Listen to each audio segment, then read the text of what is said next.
cold open, basically. Did somebody say cold open? Somebody say open a cold one? It is a cold open to an unnamed podcast.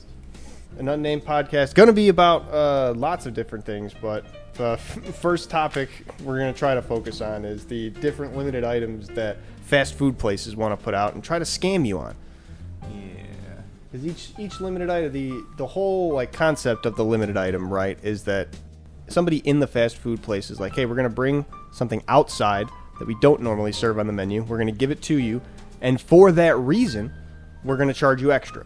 And that makes sense, right? Like, you're going out of your way. They're doing extra steps. They're doing extra ingredients. Yeah, charge me more, because you had to go, find this ingredient out in the wild or wherever and put it on my pizza, put it on my burger. That makes sense. But when you go to things like the Domino's Brooklyn-style pizza, you run into a problem. Yeah, I heard Domino's killed that man that was complaining about it on Reddit. Silenced him. Yeah. So Domino's always had the New York-style pizza as like an option. I think it was just a crust option because you can do like the pan crust or hand-tossed crust, whatever. And the New York style was always just an option for any type of pizza that you can get on there. And they've since removed that from their menu. You can't get any sort of pizza New York style for this new Brooklyn pizza that they're trying to claim is a limited item.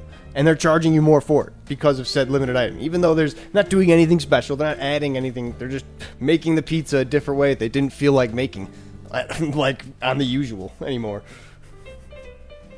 This kind of has me thinking about at the same time, like, how they just kind of like make a bottle of soda like smaller, and they make the shrinkflation. Yeah, the shrinkflation. Yeah, shrinkflation. It's not exactly shrinkflation. You're getting the same type of pizza. They're just putting more words. Right, they're just tricking you. It's like trickflation. They're just being like, that this magically costs more, even though we did nothing different. I don't get that. It's the biggest culprit is like we were talking right before we were recording, the McDonald's whatever meals that they do for their celebrities, because that's literally, they don't do anything different. And they don't even try to say they do anything different. It's like, this celebrity likes a Big Mac and 2 fries and a Sprite. It's like, okay, why is that more than a Big Mac meal? Who is it? The guy that made Sicko Mode?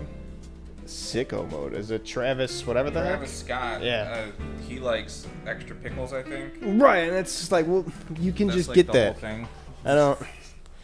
Or the barbecue sauce with his chicken nuggets.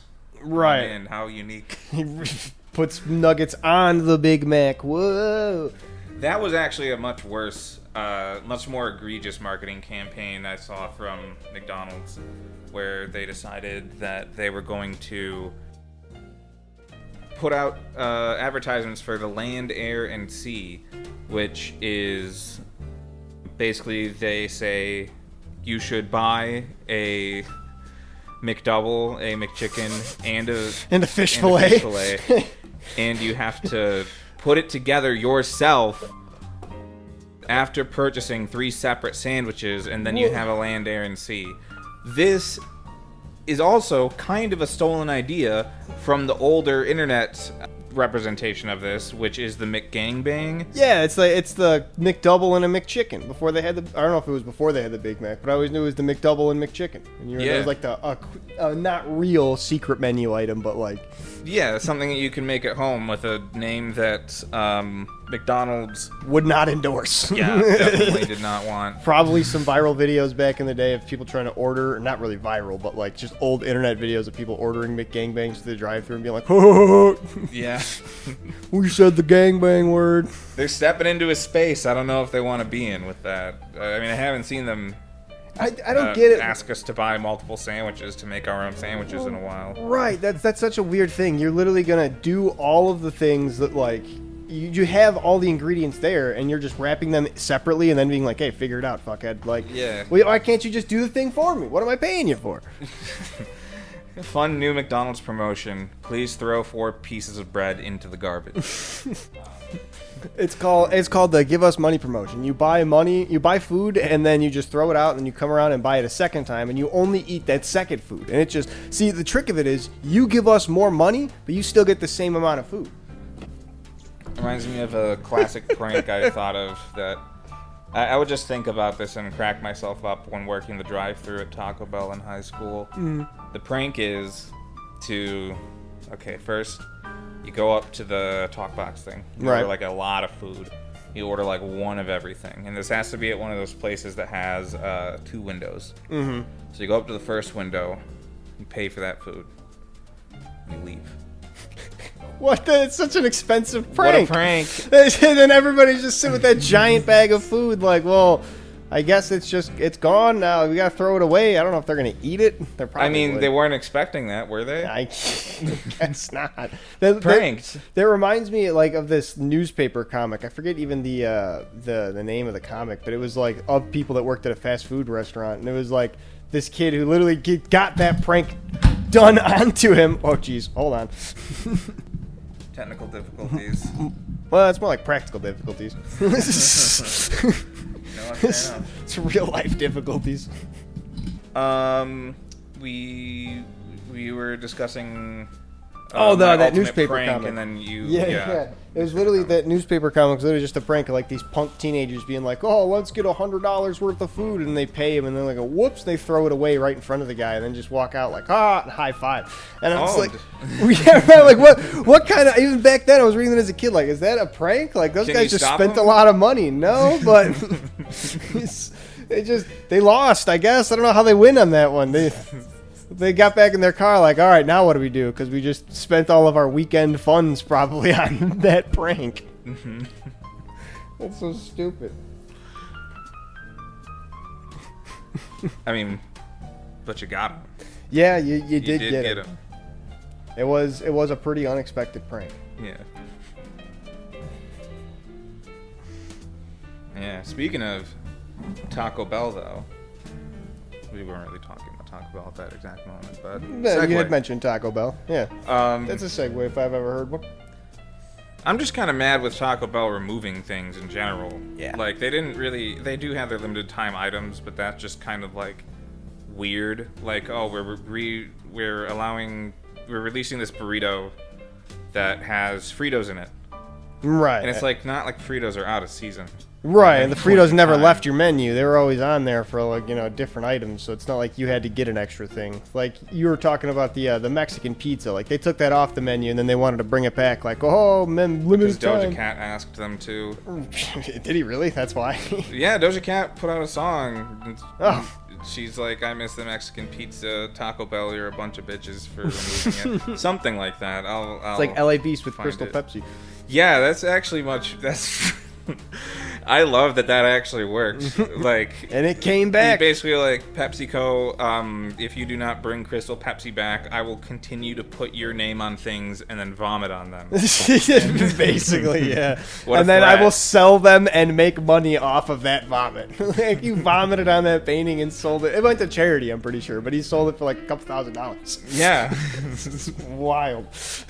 If I was a CEO of a company and I saw that was like, I don't know, my opposition, like cultural opposition for the heart of my brand, I'd be worried. Yeah, I would have to concede at some point. because it's not even like some weird out there cultural movement. It's like the one that people were getting behind. It's like the one that people were like organizing behind the LA Beast. Like, yes, please more. We want Crystal Pepsi back. Taking billboards out and stuff. I bought one bottle from the checkout lane at Target. Really? Or at Jewel I never when got was to try back. it when it Apparently was they're back. bringing it back again. Really? I hope so. That makes sense. Otherwise, I'd be wrong about that. It makes sense. That's a good marketing tactic. I mean, Pepsi is just like Coke is one of those things where it's like they're so kind of entrenched, they're never going to leave whatever like market that they have, but whenever they come out with something new, they always have like, the billions of dollars of like funding behind it. So it's always something interesting at least. Like what was the Pepsi Nitro was I think the newest like limited thing. I don't know if it's still even on the shelves, but it was like I liked that one. it was a weird thing of like they even gave you instructions on how to open it on the can because it was like it's filled with nitrous, so it's gonna Yeah. foam up. It was real weird, but it was neat. I mean, a lot of the instructions Creamy are pretty much Pepsi. just for like, that's what you gotta do with a Guinness too, right? Because Guinness are nitrogen Yeah. infused. They have a little nitrogen ball in there. Some people don't realize. Yeah. I like the Nitro Pepsi though. I like it tells you to do a hard pour. Yeah, because you got to trap all that fucking gas in there, I imagine, underneath the liquid, so that it rises up and makes it all creamy and foamy. And get a big glass. I don't know. I like when products sort of like ask you to work with them a little bit. Ask you to do a little bit to get to their end result. Yeah. I remember another like old item. I don't even know if it was limited time. It's probably limited time. It ended up being limited time. Was I think it was like Burger King or McDonald's selling a sandwich where they're like, okay, we kept the lettuce cold and the tomato cold separate from your hot burger, so you can put them together. And then that was a legitimate like whatever advertisement they did. We're keeping the lettuce cold, and that's well, they sell it to you, and they don't put the lettuce on the burger. What? That doesn't make any sense. So it doesn't heat up. So right before you eat, you put the cold lettuce on the hot burger, and it's more exciting. I don't get it. It's just you're giving more work to your person, your customer. I don't get that. Like, it's just here, figure it out. Like, we were gonna do this step, but then we decided we didn't. It saved us 20 cents per burger, or whatever the fucking labor. That's a lot of money per burger. Right. I'd say this is a 20th of a cent. Right, it's like whatever this much is in labor, the little sprinkle of lettuce. Yeah. It all adds up. It's crunching the numbers. I was gonna say that's got some crazy penny pinching. That's nuts. Well, I think they believed in it. You know. That's literally like Mr. Krabs level, like SpongeBob bringing out the one lettuce and tomato and being like, here's your salad. It's just like they're doing literally nothing and telling you to do all the work.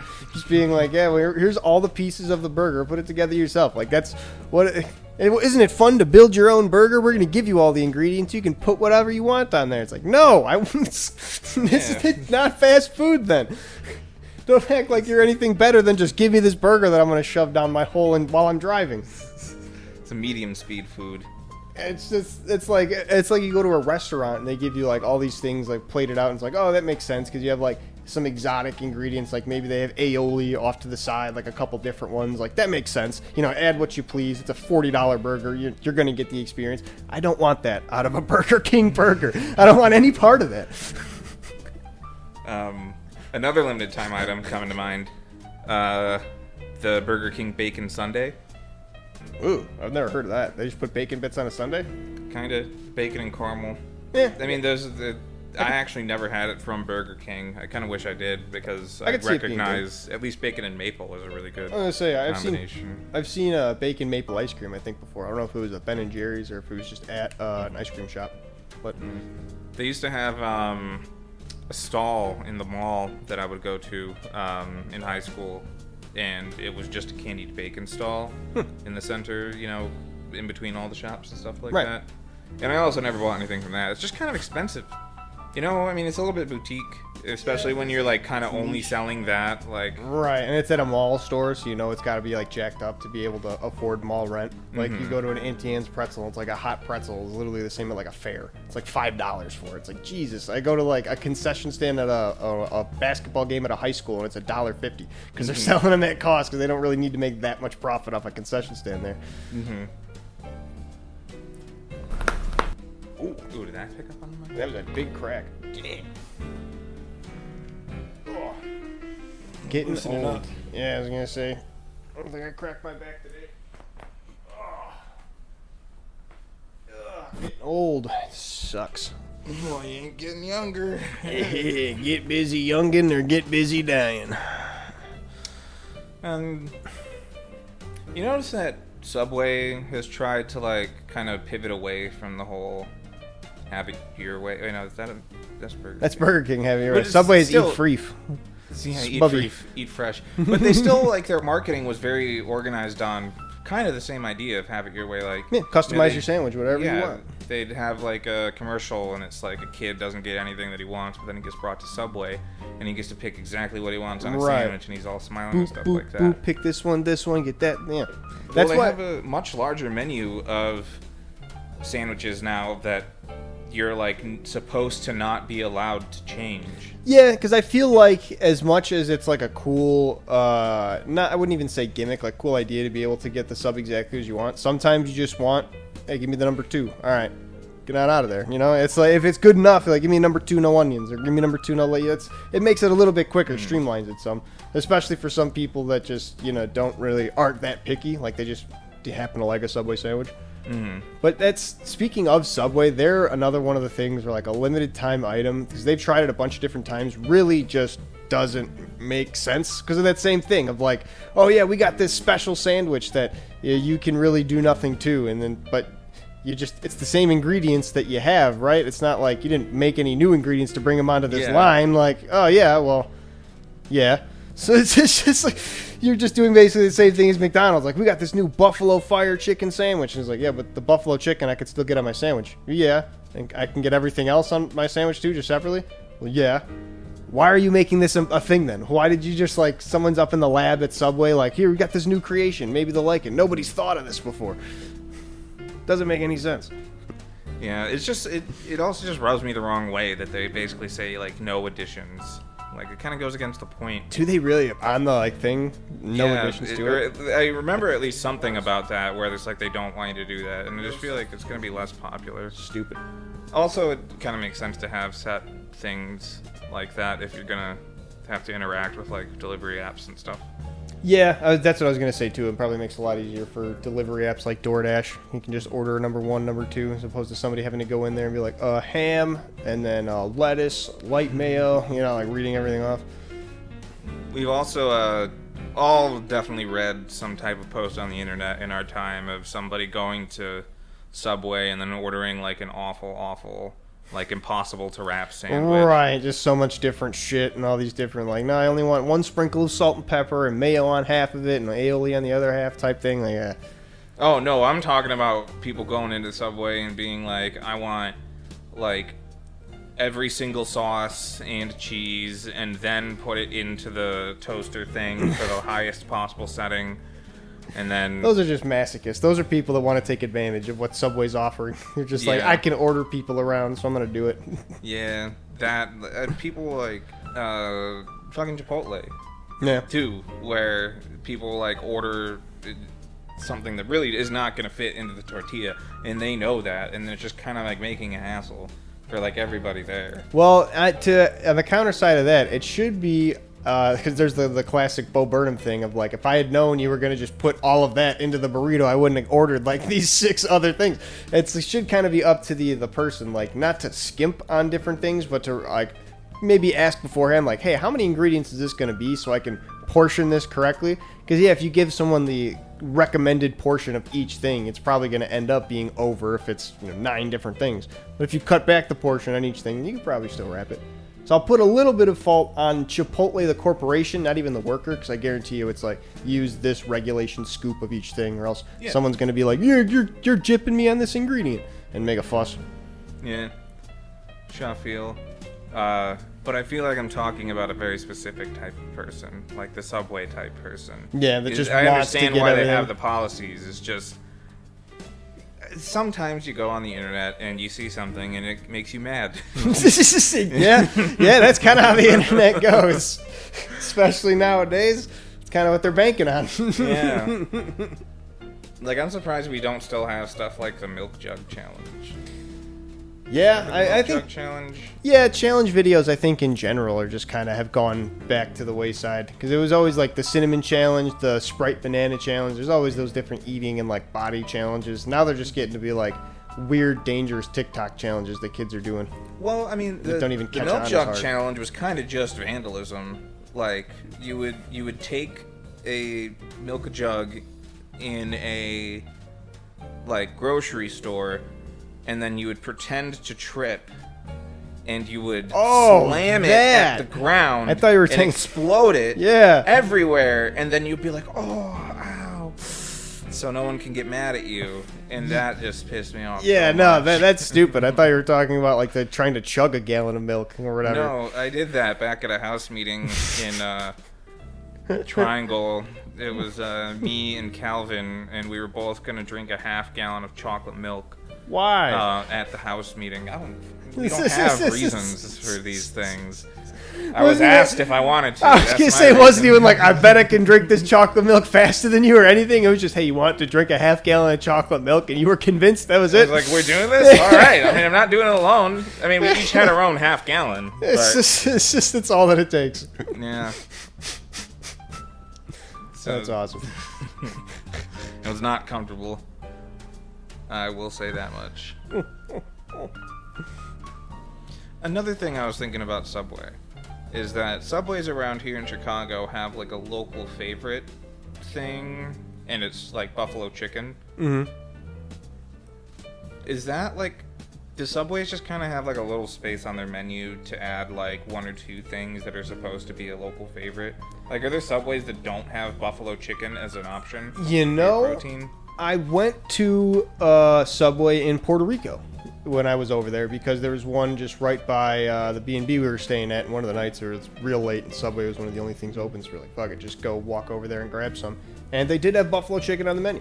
So I think that might just be like a Subway staple, like they just kind of have that. And they just call it a local favorite. Yeah, they might just call it a local favorite here, right? Special. Yeah. But it was, they also had they had other things in the menu, like additional things for what you call it.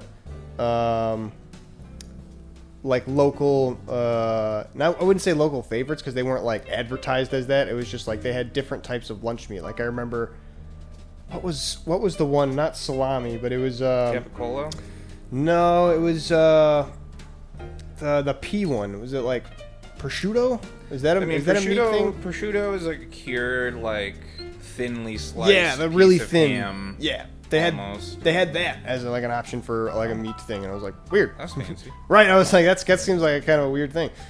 I think it was prosciutto. I might be way off on that, but I'm pretty positive I looked at that and just being like, why do they have? Who wants a sandwich like a Subway sandwich from that? It was pretty good. I mean, at 7-Eleven they would sell cheese sticks wrapped in prosciutto. Huh. Like those little, I think I've seen those before. Actually, like a little serve, or like double serve. It's like supposed to be a string cheese, but it's just wrapped in that little. I thought it was salami. Yeah, they got a whatever we were talking about, prosciutto ones. Fancy. 7-Eleven has some weirdly good, like, tasting brands of snacks. Like, I remember getting the chips at 7-Eleven, and like I forget, it's like the 7 Select or whatever they call their brand of things. But like they had a prime rib, just like potato chip, that literally just tasted like prime rib. Like I could taste the gristle, the smoke, and everything in there, and I was just like, this is probably one of the better chips that I've ever had. Why is this a 7 Select chip? Like what do they have? What do they know that other people don't? Well, they got nothing to lose. Yeah, I can't. Right, they're going balls to the wall. Chip technology. They got to make their space. Chip technology. Reminds me of the fucking. Shatterproof technology for the bottles of Fireball. No, it's a shatterproof bottle of Fireball, and it was just plastic. But they put the sticker on there, shatterproof technology. Shatterproof technology. We've developed this over so many years. Just accidentally spilled Fireball into a plastic bottle one day. Yeah. I mean, to be fair, it probably is some like elevated type of plastic. I very much hope it's BPA free, because that alcohol is probably eating away at regular plastic, you'd think, right? Aw, damn. I don't want to hear that they were actually making real technology. I want to make fun of them for putting it in a plastic bottle and slapping a sticker on there. I mean, I don't think they invented real technology. Let's not give them that much credit. I'm very much sure that the technology was just available, and probably a salesman came to them and be like, hey, I've got this new shatterproof technology, and they were like, oh, please take it. We can save so much money. Mm-hmm. This is the one big problem, is people drink too much Fireball and throw the bottle because they're angry at it. Yeah.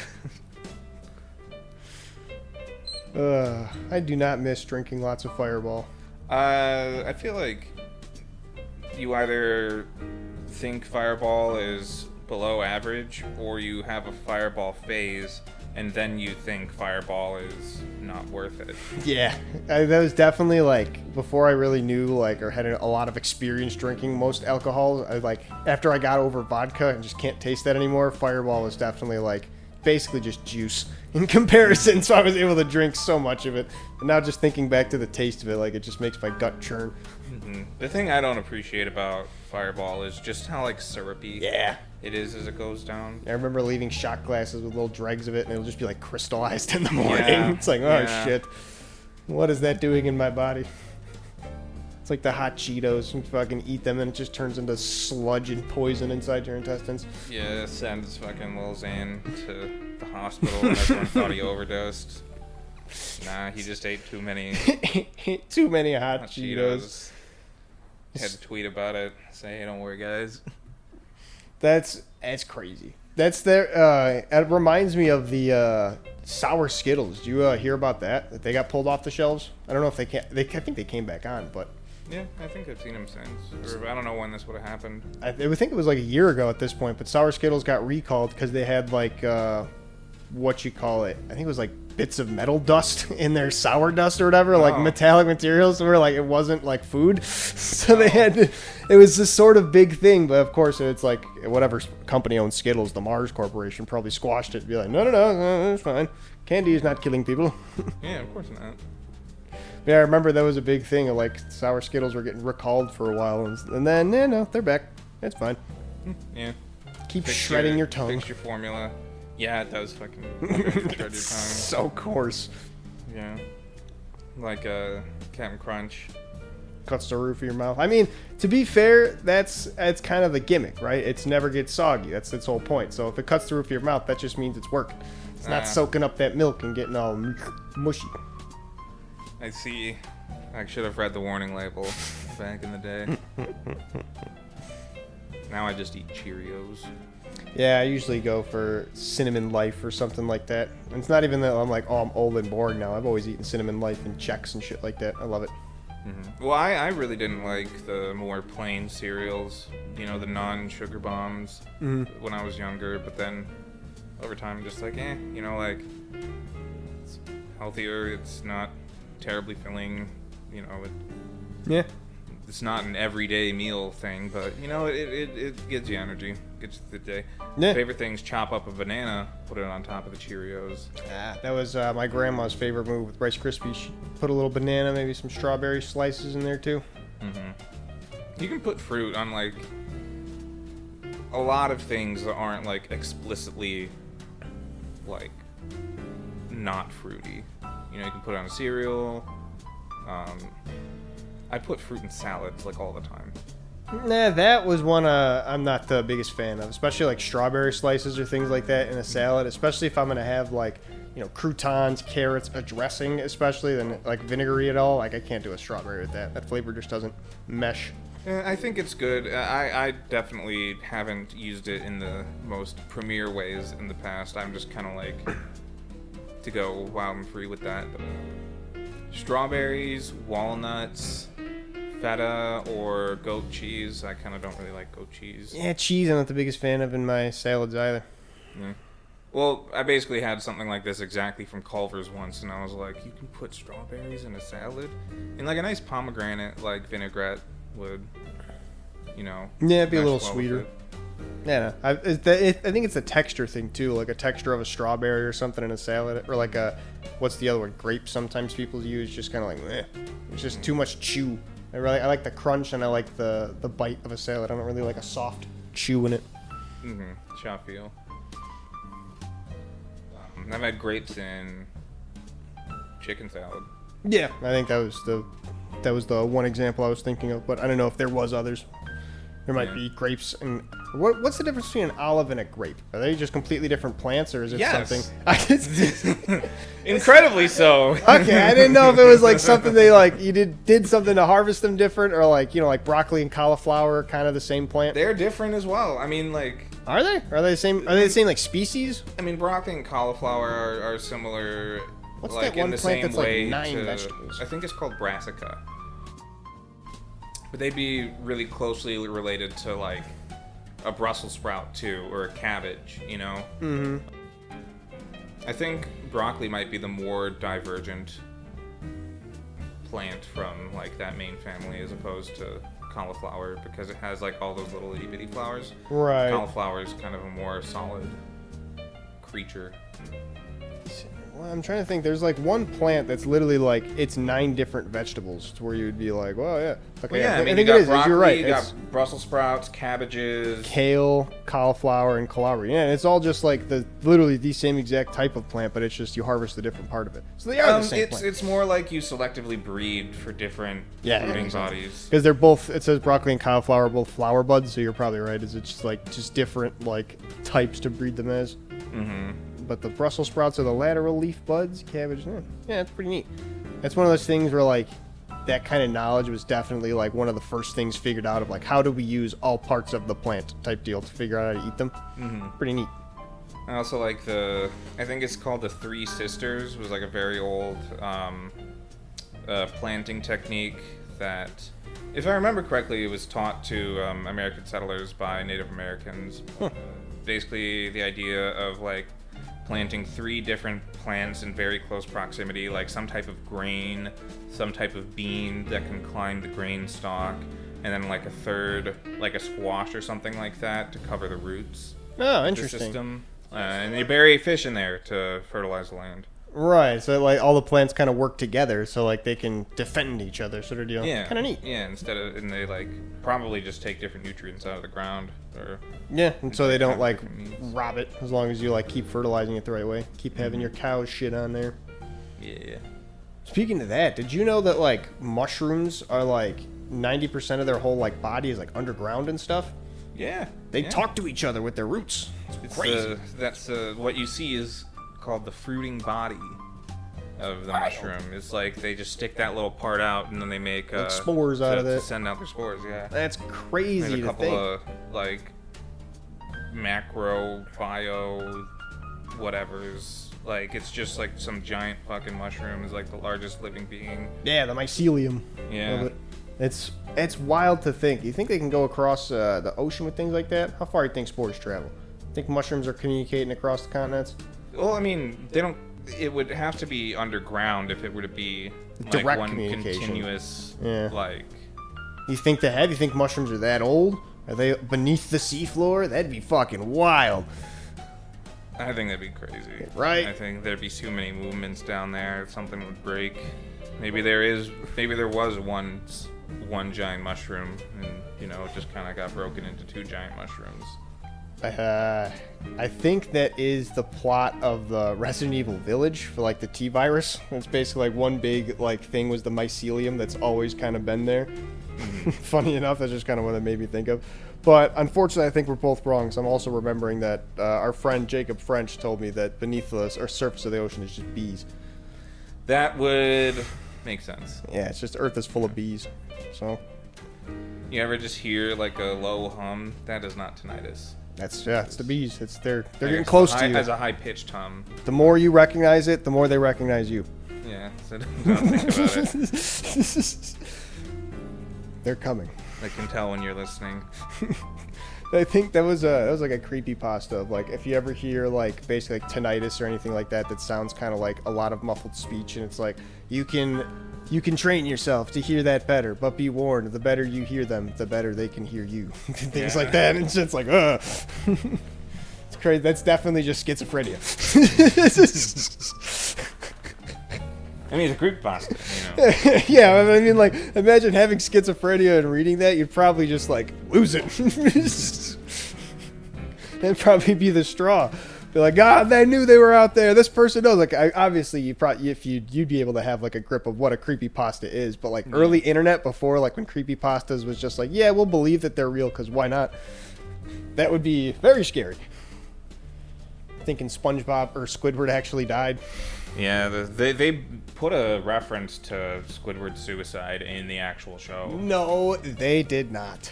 They removed it, I thought. What? You know what I'm talking about, though, right? I know the creepypasta Squidward suicide, but I don't know the reference. The reference is in, like, some later, I guess, more recent season within the past, like, 4 or 5 years.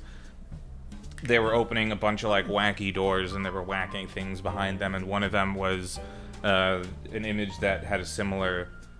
like, it looked similar to the Squidward suicide image, and then apparently they replaced it with a different one, which, Could also mean that some rando on the internet decided to place it with the suicide Squidward thing. I'm finding articles. It's hard to about verify these things, but Yeah, I'm finding articles about it. Apparently they had, it's not an exact recreation, because like the classic one was like his eyes being like sunken in and like black and crying. They made the eyes bigger. It doesn't look exactly the same, but it's a reference. I was going to say, all of these like articles are definitely like calling it, it's definitely a reference. Why was that thing there? Which SpongeBob often known for doing those like over the kids' heads. Yeah, like they zoom in and make it really detailed and gross and like things like that, like the nasty patty and does this look unsure to you, like the classic moments. So I guess it's not out of pocket for them to just be like, "Ooh, the gross creepy thing," and like kind of being able to reference the actual creepypasta is cool. I don't know why they'd remove it then, because it just go back to your roots. Like if anybody wants to complain about it, just show them like, "Are you sure you wanted to put this on your show?" And then just show them the Squidward. Does this look unsure to you? Like, we don't care. It's fucking SpongeBob. What are you gonna do? We're Mickey Mouse. I did also see, like, I feel like in the sort of like later seasons, they kind of they doubled down on that sort of like fucked up, like drawings of things and like really messed up, like body horror, weird stuff, like SpongeBob in the mouth of some giant fish and then like being sucked on both sides and then has like a giant fishy tendril going directly into his mouth. This is weird, man. Yeah, I remember, I think it was like the last season or two of SpongeBob that I just couldn't watch because the like animation style changed, where they had the basically like pre-drawn backgrounds and like newly updated 60 FPS like animations that just looked off to the eye to me. I couldn't watch it. But the ones before that where they have the one where he's getting eaten and they get like amalgamized into the big like puddle of people and things like that. It's just like very much heavily leaning into that. Oh, this is just the gross out episode. Yeah. Why? But I liked how they did it in the older episodes. I felt it was more tasteful. Yeah, no, it was definitely one of those things like kind of how that Naked Gun does it, where they have the comedy but they don't ever recognize it at all. They just kind of show it and then just move on, and it's not even like they don't even get scared about the faces that they saw. They're just like, oh, that's Squidward's look. I guess he's sure. Okay. And then that's it. Like it just gets funnier because everybody acts like it's normal. And they do similar illustrations, but it would just be Squidward holding canned bread, you know? You're right. Things like that. SpongeBob was a classic show. It's weird to think, I was thinking about this the other day, because somebody had mentioned that SpongeBob literally is like the Mickey Mouse of Nickelodeon and things. Mm-hmm. It's weird to think like the same way that people living in like probably the 1940s and 50s thought about Mickey Mouse and had like all these inside jokes about him and things that like we're kind of living that same thing with SpongeBob. And in probably 40, 50 years, it's going to be the same thing of like people are going to see SpongeBob merchandise, memorabilia, and like we might have some good memories about it, but kids are going to be like, yeah, whatever, Grandpa. Yeah. It's fucking SpongeBob. Like, who cares? Like, honestly, I didn't really care much about Mickey Mouse at all when I was a kid, except for Kingdom Hearts, which is... Even then, I didn't even realize that Kingdom Hearts was like a Disney thing until it became like super, super obvious when like, you know, Mickey the Sorcerer came out and all these different things. Like, you're going through the Disney worlds. I'm like, oh, I guess this is kind of takes place, but why? I was always really confused. Apparently it was like an actual like chance encounter in an elevator when Square Enix and Disney of Japan were like renting space in the same office building. Huh. And they just kind of ended up in the elevator together and was like, hey, we should do a collab. And then they made this. But Final it is Fantasy. all Disney owned. Like, that is part of the thing. Like, any original characters from that are Disney characters first. Yeah, I was going to say, Disney's not letting that one go. Anything that they make is going to be theirs if it has their name on it. There's some weird stuff with that, too, where, like, they put Tarzan in the first game, but there's, like, some very unique things about Tarzan and intellectual property rights that doesn't apply to, like, a lot of the rest of the... I was going to say, because Tarzan's based on like a book that was written by somebody outside of Disney. It's probably that. Yeah. So there's a similar thing with Winnie the Pooh, but they got that like contract on downlock. Yeah. But the Tarzan, they like do that in the first Kingdom Hearts game. You go hang out in Tarzan World, and when they re-release Kingdom Hearts 1, they'll go back to the Tarzan World. But they never, ever, ever acknowledge it ever again. Like, they have a lot of sort of like flashback sequences, or like you end up in a world and all your memories are splayed out on the walls, and like it's just clips from the older games, and they don't talk about Tarzan anymore. Yeah, maybe they just had like a contract if they can only use it in this game, so like even trying to show like images of it would void that copyright or something like that. Yeah, something like that. Yeah, 'cause that's one of the weird ones. I know, like I think James Bond and maybe even Dracula too are like two IPs that are just kind of like strangely ethereal. I know James Bond is an IP just owned by like a family. It's just owned by like people who like sell it to whoever wants it. Like if they think the idea is good enough for a book or for a movie, they're like, oh, they make it. And it's not like a company that owns it. It's a weird one. I think Dracula is the same way. It's owned by somebody, not a company or any LLC or anything like that. Yeah. Well, that's interesting. Yeah. The only reason I know that is because I think I know that. Again, I'm not 100% sure on the fact, but I am 100% sure on the story of Nosferatu, how it was literally just like a ripoff of Dracula, and the people that own the Dracula IP like did everything they could to shut it down and won a case in court that it was illegally made. It was complete ripoff, just garbage. Every single copy of it was destroyed except for one that ended up being like shown in some like film festival 10-15 years later, and that was the surviving copy that allowed it to continue. Oh, and that's why people know about Nosferatu. Yeah, because it was literally almost destroyed because it's literally just a blatant ripoff of Dracula. That's yeah. I think it's weird that like you can kind of order the destruction of media like that. Especially back then, it was probably a lot easier. Book burnings and stuff were probably a little more common and whatnot. Yeah. So, well, I mean, that's kind of why we have like, not piracy, the thing that you do to pirate things, the thing that you use, torrenting. Yeah, torrenting, because it's very decentralized. You know, like you can't really get rid of something once it's like being torrented because. You know, it's everywhere. Anybody who has it can choose to seed that. Right. And then maybe they'll get in trouble, but, you know, there's copies and they're kind of just circulating ethereally out on the internet, on all of our individual machines connected. Right. Back in the days of physical media, that was probably a little bit harder. So the ordering of destruction was probably a little bit more, done with zeal. Yeah. Probably like thought of as like, oh yeah, that can be done. Yeah. We can do that pretty easily. Destroy all copies. And then it's gone forever. Like, just think about how much of media is lost that way. Well, music, movies, everything. Because I know, like, it's a common thing. I watch a lot of video essays about it where they talk, like, most media pre-70 and 60 on TV was just gone. Because they were just recording over tapes. Because they were like, man, who needs to preserve this? It's old TV. No one cares. So they would just record over most things, and no one gave a shit about it. And it wasn't until then when they started to realize, like, oh, categorizing them and, like, cataloging them is, A, feasible and also might be worthwhile. Because the storage space no longer was an entire basement. It was actually just like a filing cabinet can hold 10 years worth of stuff.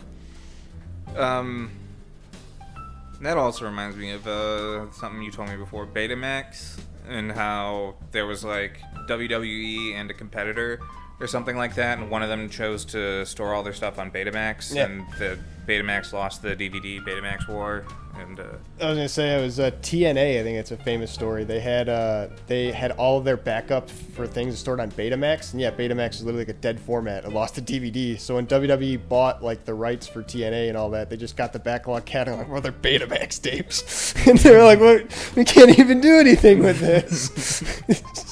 And there was no, like, I don't think any report of what they did on them, but it was just a report of, like, well, WWE's going to get those. So that they can do what they want. Yeah. But you're probably never going to see, like, you know, clips of TNA or any montages and things like that, because they probably can't even access it. Yeah, have fun with his dickhead. Right. It's like figure it out yourself. It's like when Samsung, was it Samsung that paid Apple or the other way around in, like, pennies when they lost that lawsuit over touchscreen technology? I don't remember anything about that, but it was between the two companies. I think it might have been Samsung that paid Apple, but it was like they had used a touchscreen technology that was proprietary technically to Apple, or part of their touchscreen technology, something to that effect. So they owed them a settlement, and they literally just sent dump trucks full of pennies to the headquarters. It's a pretty viral thing. It's pretty great. Good. I wonder what you do, because like, if you start dumping those pennies, that's you cross a line then of going into like vandalism, and like you're doing damage with literally dropping 10,000 pounds of metal onto your opponent's like property. It's probably just like a PR stunt, right? Yeah. You got to just drive the trucks up and then drive back. Like, it's a warning, it's a threat. Don't do it again, and we're gonna dump this right in your office. Yeah. I just thought about that, like actually going through with that, because I've seen the videos of people doing that at the DMV. Like they'll bring Rubbermaids full of pennies or whatever and force them to accept it. Like that's heinous, but fuck them, fuck DMV workers or whatever. But doing that to an actual company, like nobody's getting hurt at the DMV is what I mean. Like it's doing that to an actual company with dump trucks full of pennies, you're gonna destroy the roads, you're gonna destroy the lawn, you're probably gonna hurt somebody, because it's like a mountain of pennies. How long have we been going for? We have been going for an hour and 40 minutes. Oh, damn, really? I know, kind of surprising. That fucking flew. I mean, that doesn't... Actually, I don't even know if that's true. I mean, it's what the numbers say over there. So, if it's just like a second counter, I guess that makes sense. All right, we can I mean, it has the colons and everything. That time doesn't add up. Do you get here much before 1? No, yeah, like 120, 130. Yeah, I think that's not correct, but we'll take a look at it. Maybe it's actually running at the wrong speed. Yeah, I think it's a good stopping point for a first episode. We'll probably do a double up of one because we got some more topics we can get through. Yeah, and then editing and all that. But thank you for joining us, valued listener. Indeed. Thank you for tuning into this yet-to-be-named podcast. If you have any ideas that you'd like for us to talk about, email me. But I'm not giving my email out. You're just going to really roll that out? You got a business email to drop? Nope, I will not tell you what it is. But if you can find it, I will consider it. Spotify and other things probably have comments now, so you can just drop a comment if you actually feel like it. Don't dox me. Yeah. Please don't. But I feel like if you're one of those people that leaves a comment, though, I really don't want you to interact with you because you're probably a weirdo. So.